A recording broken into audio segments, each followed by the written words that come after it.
Menurut pelaksana tugas Kepala Dinas Ketahanan Pangan, Pertanian, Perkebunan, dan Peternakan atau DKP 3 Kabupaten Sekadau, Sandai, produktivitas sektor pertanian di sebuah daerah tidak akan bisa diukur dengan angka yang pasti.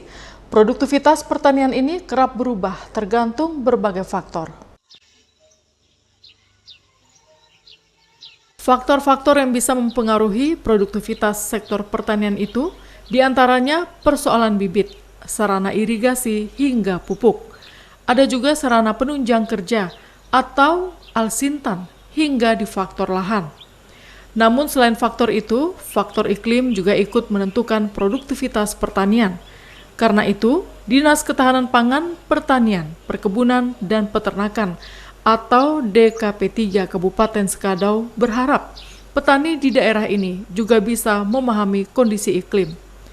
PLT Kepala DKP 3 Kabupaten Sekadau, Sandai berharap petani di kabupaten bisa memahami kondisi iklim dengan baik. Terlebih saat ini, iklim kerap mengalami perubahan drastis akibat badai, seperti contohnya badai El Nino. Perbedaan musim panas dan kering juga akan mempengaruhi produktivitas sektor pertanian. Karena itu, DKP 3 terus berusaha memberikan edukasi kepada para petani agar menanam tanaman yang cocok dengan kondisi iklim. Sandai menjelaskan, DKP 3 juga selalu berkoordinasi dengan BMKG untuk memantau prediksi iklim. Secara berjenjang, prediksi iklim akan disampaikan ke petani agar bisa melakukan langkah antisipatif. Langkah lainnya adalah dengan penyiapan sarana pipanisasi. Kalau untuk terkait dengan pengaruh iklim pada petani, kita sudah dari dulu kan ada namanya istilahnya pengaruh El Nino ya.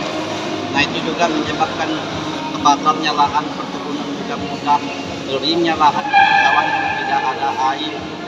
Lalu bagaimana kita ini harus merubah posisi bahwa masyarakat petani ini misalnya kebiasaan nanamnya di bulan ini, dia harus berubah ke bulan-bulan yang harus tahu hujan macam-macam.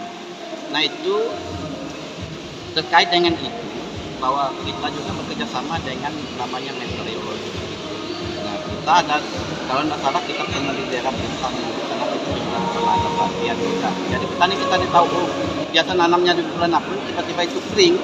Nah kita harus bergeser ke bulan apa lagi. Seperti diketahui, sebagian besar masyarakat Kabupaten Sekadau hidup di sektor pertanian. Kondisi ini harus mendapat perhatian serius dari pemerintah agar pertanian masyarakat bisa terus berkembang. Dari Kabupaten Sekadau, Abdus Syukri, Ruwai TV, mewartakan.